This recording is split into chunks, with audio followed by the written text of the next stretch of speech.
Faith in His Art. We're back in Philadelphia, out here in the city, and I'm your host, Rob Lee. Today's guest is a Philadelphia-based illustrator, industrial designer, and current fine art student. They got a lot going on. Specializing in public art and exhibition design. Her artwork is presented in watercolor, acrylic, and her favorite, digital illustration. We're going to talk about this. Her artwork is also based on the representation of heritage culture, biodiversity, climate change, and recognition of territory. Please welcome Jessika Carvajal. Welcome to the podcast. Thank you so much for inviting me. I'm so happy to be here. Thank you for making the time. We're doing this. Like, this could have been, through Zoom, but I was like, no. This has to be the real thing. This has to be the real conversation. And, in part of this series, it's really important to do it in place. Not like, we could just get in and there's no sort of connectivity there. But I think being able to do it in the environment and around the environment is something richer in that. So, if you will, could you, share your story, some of those sort of early creative interests you had growing up? And I find that a lot of times the stuff that we were into as children or as young people, we ultimately come back to that, or it has some sort of connection to what we do now. So if you could share a bit about what you were into growing up. Yeah, of course. I mean, I feel like I grew up in a very creative family.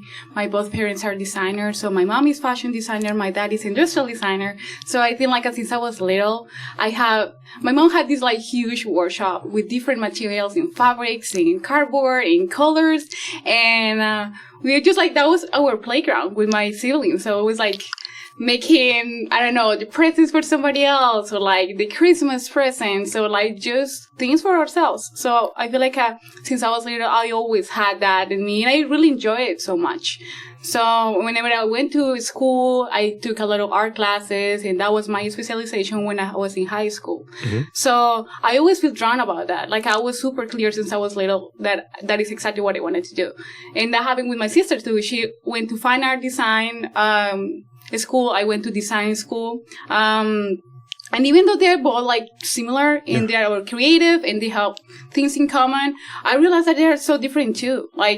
The conversation that I had with my sister is not the same thing, the conversations that I had with people that I went to college with. Sure. So I feel it's always there. I never had another interest. I never had another, option in college. I go into design school and that's it. It's gonna happen. But with the time, I feel it changed the way how I saw things. Mm-hmm. Initially I was interested, when I went to college, I was 16 years old. You were not able to change your degree. Yeah. You had to go to the first semester in Columbia having that. You don't have the time to experiment different stuff and then decide this is going to be your major. Yeah. You have to know already. So I was 16. I was okay, industrial design, that's going to happen. Product design. And then I graduated, and yes, I love it. I learned so many things, but then I realized that I'm very good at fine art too, in art history. So that is what I'm doing right now. I'm finishing that part. I feel I have learned a lot about design, and I know how to apply that to my practice as an illustrator and as an artist. But I feel I need that artist background information. That is what I went back to school and try to just focus in art history right now. Sure. That's pretty much my childhood with art. I mean, yeah, an overachiever, 16. I had no idea what I wanted to do at 16. I was trying to figure out what I was going to do with my weird hair growing out of my face. It's you're deciding what you're going to do, moving forward in your life. And that's really big. And I think, for me, if I'm really thinking back to, again, where that question comes from, I knew probably around that time that I liked recording conversations with folks and really getting their take. And I would do interviews. I was like a jerk with a microphone. I would just put it in your face. Hey, what do you think about this year, man? School is crazy, right? and that was the stuff that I was into. And to a degree that I think laid some of the framework and foundation for what I'm doing now.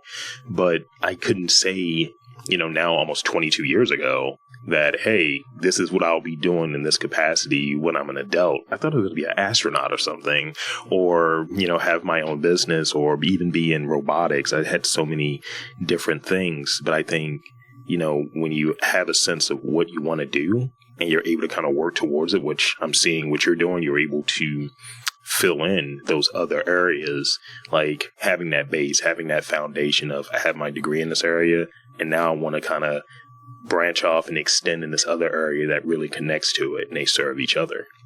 Yeah, exactly. I feel like that's the other thing about industrial design. Like whenever I was 16 and I wanted to go to college, I thought in my mind, okay, you're just going to work as a product designer. And then I got there and then I had the possibility to experiment so many stuff. And then I realized, okay, this industrial design is not just about products. Yeah. It's not just about mass production. It's about what you want to do. So like I had professors that were working in museums, they were artists, or maybe they were sculptures, and they were like not related to a kind of like a specific industry. Mm-hmm. So they told me that in industrial design, you can use it anywhere, however you want to do it. Like it's so versatile. You can just have an idea and just follow that idea with that knowledge. Like we are, and they told me this so many times, we are an ocean on ideas, but with no, it's not too deep. It's not an ocean very deep. So you can just decide what things you want to be more deep about it. Mm-hmm. So then it's when I got here, and then I realized how much I love illustration. Like I never crossed that in my mind. I mean, I saw my sister doing illustration. Mm-hmm. She's more like a painter, but she also taught me some things about illustration. She's my older sister. So I just fell in love with that, you know? And I was like, I can totally combine these two ideas, you know? So you grew up in Colombia and moved to Philadelphia. About how old were you when you moved to Philly? I was 21. Oh my God. Yeah. It's like I'd already been in the industry for 10 years. I was working professionally. So when coming here, was there like talk about when you first moved into Philly from an arts perspective, like what were some of the things that you were seeing that really kind of gave you that, I really want to go down this path into sort of the graphic work, sort of the artwork, sort of the fine art component? Because I walk around, like I was telling you before we got in here, I walk around, and even in this space, you can see all different things. There's like a visual or design language in these streets and in these places here. So tell me about that when you came here. Well, first of all, I always loved New York. Like when I was in college, I had to read so many authors for New York that I was like, I had to go to that city. Like if you're a designer, artist, creative, you had to be there at least once. Like you need to be immersed in that explosion of creativity. So I knew that I wanted to come here. I knew that I wanted to learn English. That is another thing. Like I feel like for some reason, English is like right now the universal language. You had to learn it, and I wanted to learn it. So that was my point. Like I graduated from college, and I immediately came here. Like I graduated like 2 weeks after I was already here, and I was like, I want to be as close as possible to New York. New York by that time was super super expensive for me. I mean, it still is. So I was like something similar, but I can go there. So I decided to come to Philadelphia. But I already had my vision that I want to develop my practice somewhere. I was just like experimenting stuff. And when I was in Colombia, I worked with this art foundation for 3 years. Mm-hmm. And my job was kind of like made the promotion for social media and like billboards and things like that for the events that they were doing, the classes they were doing, and the workshops and things like that. So that was like I was still in college, so I kind of did things because I wanted to do it. Like I wanted to support the group, and there was like so many friends of mine in the group. Yeah. So I just wanted to help them to do their thing, you know? So they told me, Jessika, you work with photographs. Can you try to do illustrations? Like, honestly, I have never done that before, but I can try. Why not? So I did it, and I was like, oh man, this is great. Like I can do everything that is in my mind. I can draw it. Like it's fine. So I started following that path, and then I got here, and I was like, I want to see what is happening there in like a graphic kind of situation. So I got here, and it was like the strongest art network I ever seen in my life. Like I just got here, I just talked with a couple of people, and they were like, yeah, talk with this person, talk with the other one. And there was just like voice by voice. I just started meeting a lot of people, and everyone was super supportive. That was one thing that I fell in love with Philadelphia. Is like they really believe in your work, and if they don't believe in your work, they tell you, honestly, I don't agree with you in this, but somebody call this person. Yeah, he's or she is very interested in this, so you should talk to him.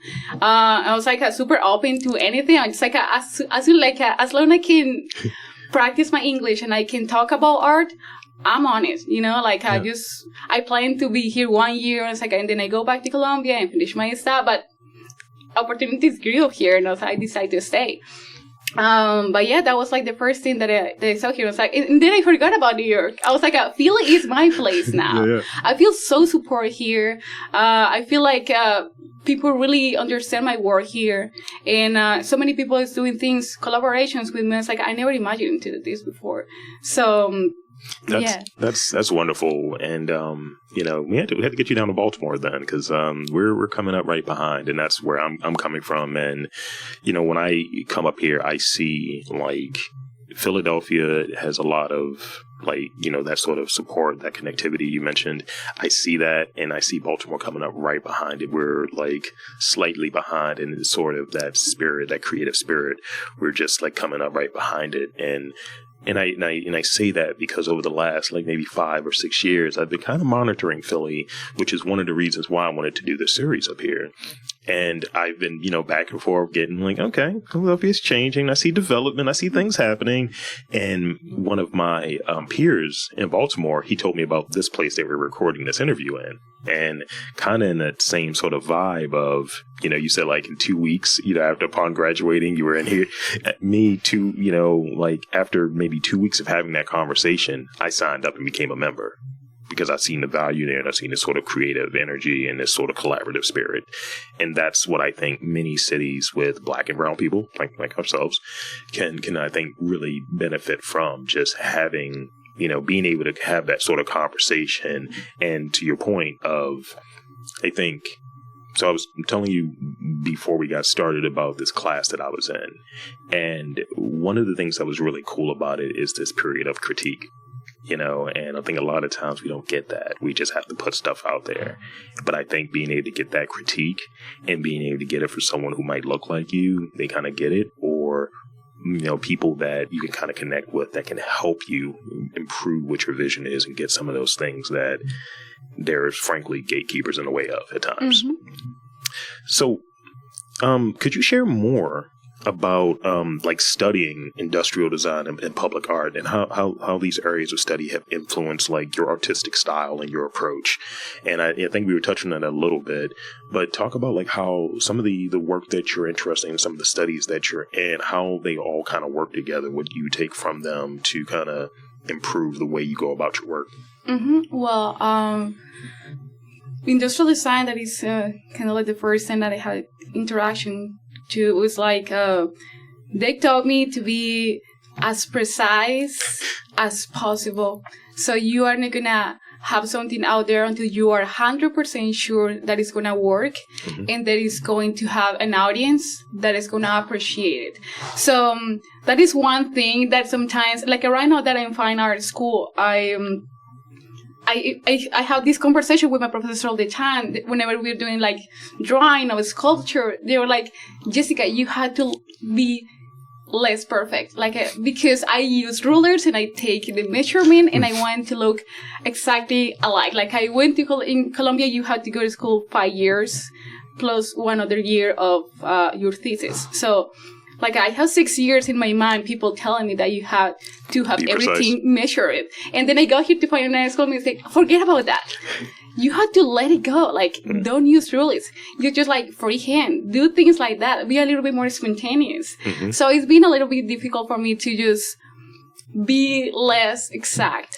And I think I totally understand that point. You see something, you are not a camera, You have the possibility to take that picture of that idea, put your input, and do something else, you know? So I am learning to do that, and that is when public art comes to the table, because public art is about plasming ideas in just one image or one concept.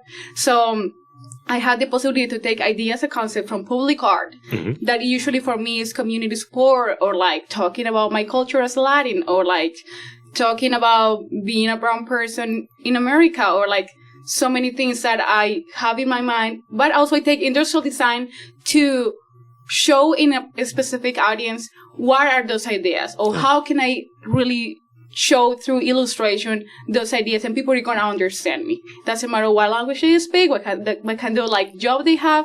Like industrial design, tell me how can I be precise in another people's kind of perspective that just in the work itself that I'm doing. I don't know if that makes sense. No, a little bit.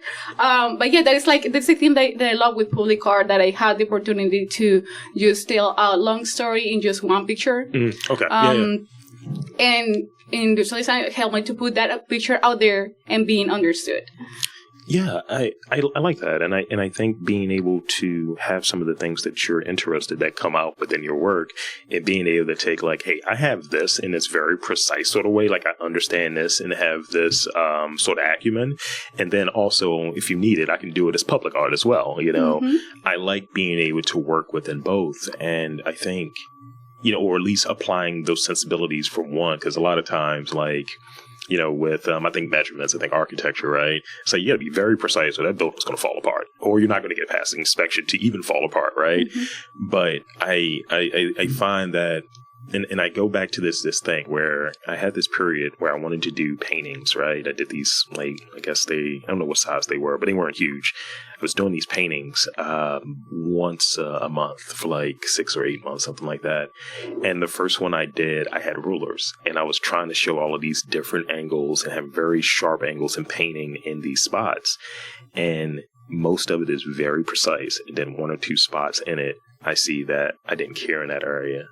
And I just kind of let that paint bleed a little bit to have that sort of imperfection in there. And I don't know, maybe it clicks, but I'm reading in this sort of book right now. What is it called? It's called Ganbate, and it's talking about like, you know, taking, like, basically giving your best effort. I think so often we're expected to be perfectionists and be precise, but sometimes if you're doing it and your spirit and your energy is right in doing this thing right and giving your best effort, that's you did it. And I think that's kind of what maybe you're getting from working in the sort of public art space, as well as, you know, having that background in the more industrial or more like, you know, adjusted sort of space. Yeah. So talk about balancing, you know, that work as, you know, being an artist, an illustrator, designer, being in school, all of those things. How do you balance that time? How many cups do you have with your time in it? Oh my gosh, it's kind of tough, but I enjoy every single thing. It's a very tough schedule. Like even Saturdays and Sundays, I sometimes work, you know, having meetings, or like I just get out of school and I just have to run to the studio, or like I just get some commissions. So as soon as I finish homework, I had to work in those commissions, or like ask for changes, something like that. But honestly, it's just like being very honest with the people that I'm doing the work for, and explaining, hey, look, I'm in school right now, but I can do this, you know, like if I wouldn't be able to deliver this in certain time, I wouldn't be compromising with you right now. So I feel like everything comes with like talking with people, emailing, say, hey, I'm doing this, how about this time? Be very honest with what you want to deliver. Like if I want to deliver something with quality, which I always want to deliver, like as everyone else, I really have to be very honest with the time that I'm going to do. And also, like, I have to sometimes give a little time for myself. So I just try to organize things as much as I can. And when I see that I cannot do it, I just gonna have to talk with somebody else. But sometimes also another thing that I do is like whenever I feel like I can just create the idea and somebody else can help me with basic stuff, like with more production stuff that somebody else can do. Doing a commission with somebody else, I mean, is very good too. Or, we're looking for support for so many people. Yeah. Like sometimes I just work at school, so I don't have to leave at school, so I can be in the other class in time. But it's a little bit like a busy schedule, but I love it. I love this hustle of just like doing art and design and talking with people, because that is how I get most of my commission. It's like, oh, I know this person at school. I know this person in the studio. I know this person at work. So, in the same thing, I just recommend it in other people. So, I feel like that's the whole point of making the network stronger here in Philly. Yeah. And it's like, I never stop. It like never stops. Like, I never calculate that I'm going to get a commission, but every month I'm just getting work and meeting people or like supporting ideas too, like doing volunteering work too. I love to do that too because a lot of people also volunteer for my work too. Yeah. So I feel like it's part of it. Just like, if you stop, you just get out of the game, So it's, I like that, I'm a very active person. My mom, since I was little, she was very strict. She's one of the strictest person I am in my life. So she's like, you get out early. I don't know if you don't have anything to do in this vacation. You go and get a job or like go for a walk, but I just don't want you to stay inside. So I think I grew up with that thing in my mind and like, I'm always doing things, Yeah. People ask me, thank you for sharing that. People ask me, like, how do you get so many episodes done when they go through, like, damn, how many episodes have you done? I was like, look, man, a lot. But part of it is, a lot of it I've been doing, and I think it ties back to it of having sort of maybe that lesson that you got of, being imperfect. But I think being imperfect allows you to release a little bit of the work that you're doing when it's your projects to be open to collaboration and volunteering and things of the sort. So, yeah, I used to do all of the editing. I used to do every part of it. And it's like, you're not going to be able to continue all of that at this rate. So, all right, can from my perspective, and I think a lot of folks when they're in this spot where they're putting out a lot of work, it's like, all right, what part of this process can I hand over? Do I need to make the canvas myself, or can I buy really good canvases that meet the needs that I have? Or, can I hire someone to do the paint shopping for me, or whatever the thing is to support what I'm doing, because it's only one me, Exactly. And right now, I've not really edited, and I'm capable of doing it, obviously, but I've not really edited my podcast in a while. I hire a person to do that. So if it takes a couple hours to edit the podcast, that's a couple hours. I can actually do another podcast and make, a kind of like use of that sort of extra time. Or if it's some of the administrative stuff or applying for grants, all those different things that go into sort of the artistic lifestyle, if you will.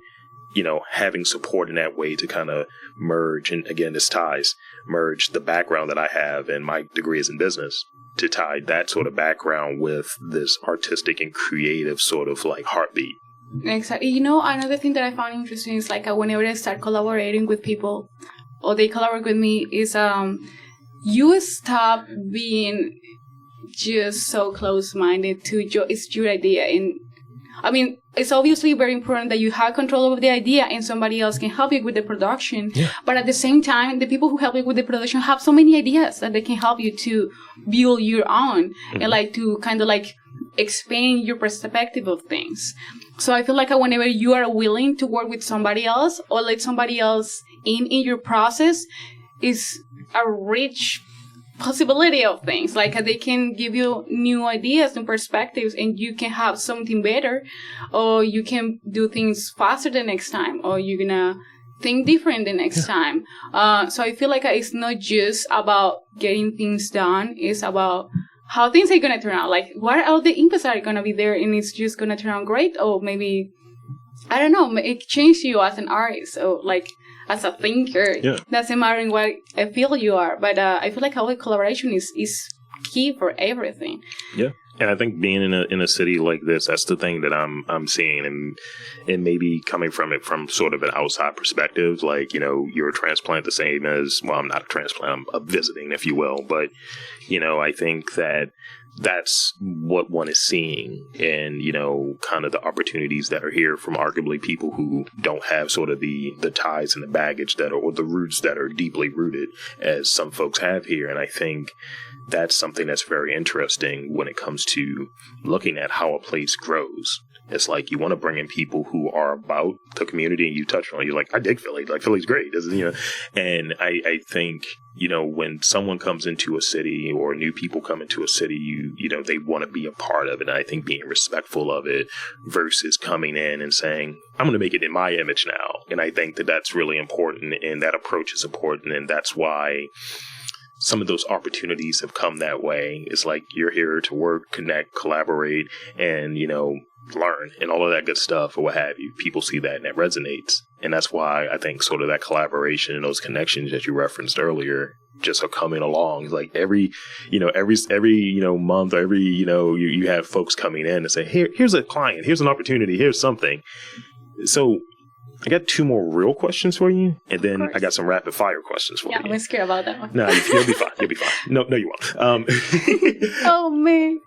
So let's talk about in terms of sort of some of the work that you've done. Could you discuss like maybe a specific project or an initiative that you worked on that has a very profound meaning or impact for you, and why was it impactful? I will say my biggest and things that I'm more proud about. I mean, every word's been great, but the last month, I had the opportunity to curate an exhibit in the Neon Museum of Philadelphia. That's how I came aware of you, by the way. It was great. It was great. Honestly, I had the chance to talk with so many artists. Like whenever we did the open call, initially it was for Latin artists, but because it was going to be the last exhibit of that space, I wanted to just don't have any limits. And my boss told me, like, Jessica, just do whatever you want to do. It's the last time we're going to be in this space. To just do whatever you want to do. So I just focus the exhibit in artists from everywhere, from outside the Philly, that I'm bringing some ideas to the city and have done something in here. Yeah. So you don't have to be necessarily based in Philadelphia, but if you have you're working here and you have a strong connection with the city in terms of art, I was super interested in talking with those people. So we have 16 different artists and from 13 different countries. It was a crazy exhibit. It was a crazy exhibit. I really love it. Talking with everyone, the life perspective, how they use art to talk about their stories in their countries, or their family laws, or these costumes. So it was a learning experience. The day that we have the opening, the conversations turn and oh my gosh, I didn't know this happened in Paris. Yeah. I didn't know it happened in Vietnam and things like that. So it was like a history class. I didn't plan in that. I just wanted to show how different styles can, relate to each other and just meet here in Philly, And everyone just turned out about talking about history and history in certain countries or history-centered person in another country. So it was very, very interesting to see how people were interacting. And it wasn't my work itself there. It was more the ideas that I wanted to convey. So I think that has been the biggest and best project I had so far. Just having the opportunity to bring another people in the table and tell me what they think. And they all love Philly like me. That's great. Come on, talk with people in Philly. That's wonderful. It was great. I think that was my best so far. That's you're still young in the game, so more stuff to come. But it's a very very high bar that you set already. That sounds amazing. Thank you. I had a lot of support, so I cannot just give myself the credit. Just pat yourself on the back. Take all of the credit now. Okay. This is the last real question I have, and this is more of just a kind of a sort of a shorter answer. I think this is more of the precursor to the rapid fire questions, right? All right. So as we move closer to, I think, art and creativity being more digital, right? How do you decide, whether you're going to have physical pieces in your space, in your home? And, I don't bring in a lot of stuff, but the stuff that I do bring in, it has meaning, has a certain profoundness. Either I have a relationship with the artist. I just don't bring in something because it looks cool. It has to have more than that. How do you determine whether you're going to bring something into your space? What sort of criteria does it have to have for you? Well, usually maybe at least 90% of the pieces that I have in my space, they're pieces that I've been working with the person, or I know the person personally. I support the cause. Mm-hmm. Probably that's the other thing. I'm very impressed by the technique, even though maybe it's not a message, maybe I'm very interested for the technique, and I want to take it to my home, and I want to take a little close and then say, oh my gosh, I can implement this in my work too. Yeah. Or this is so interesting, I've never seen this before. And that I learned that from my sister, because she's a painter, so she has a little bit more experience and knowledge in what physical work is. Mm-hmm. But I have to be interested even in technique, meaning, or I'm very, very interested in the artist. That's great. That's similar criteria. It's an appreciation of art. I love it. All right. So now that we have that, now's that part of the podcast as I delay it, right? To make it really, to just can you just get to it, man? Suspense. So I got 5 rapid fire questions for you. Mm-hmm. no need to overthink them. All right. It's the first thing that comes to mind. All right. All right. You're going to love this first one. What is your favorite hot drink? Coffee. Oh, set the Colombian. I'm Colombian. 1 for 1. What is the most overused word in art conversations? Concept. Okay, 2 for 2. Describe Philadelphia in 3 words. Diverse, supportive,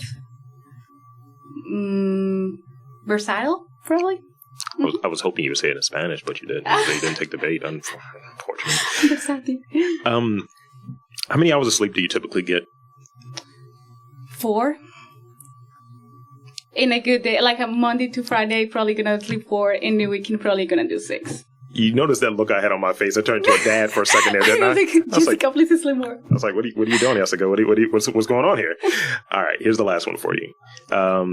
What is your favorite secret spot? I usually think about food, right? What is your secret spot or hidden gem in Philadelphia? Next 5. What do they have there? It's more like an artisan place. Okay. And they have workshops for different materials. And maybe once or twice a month, they have a very that day is like a Tuesday, Thursday night, something like that, exhibit about work that people are doing there. That's great. So if you get it that day, you get it. If you don't get it, you're out at the end. But they have such a good ideas and products. No, that's wonderful. See, the rapid fire wasn't painful. You did it. Okay, so other than I was like, get that 4 to 5. Let's get up to 5 hours. Come on now. So one, I want to thank you for coming onto this podcast and enduring and indulging me. And 2, I want to invite and encourage you to tell the listeners where they can check you out, your website, your social media, all of that good stuff. The floor is yours. Okay, well, my Instagram is Jessika Illustration. And my website is jessikaillustration.com. I have all my work in there, or commissions that I've been working in. So if you guys are super interested, just check me, or just give me a like. I just like people who like my work. And yeah, that's pretty much it. So there you have it, folks. I'm Rob Lee for Jessika Carvajal, saying that there is art, culture, design, conversation, collaboration in and around your neck of the woods. You've just got to look for it.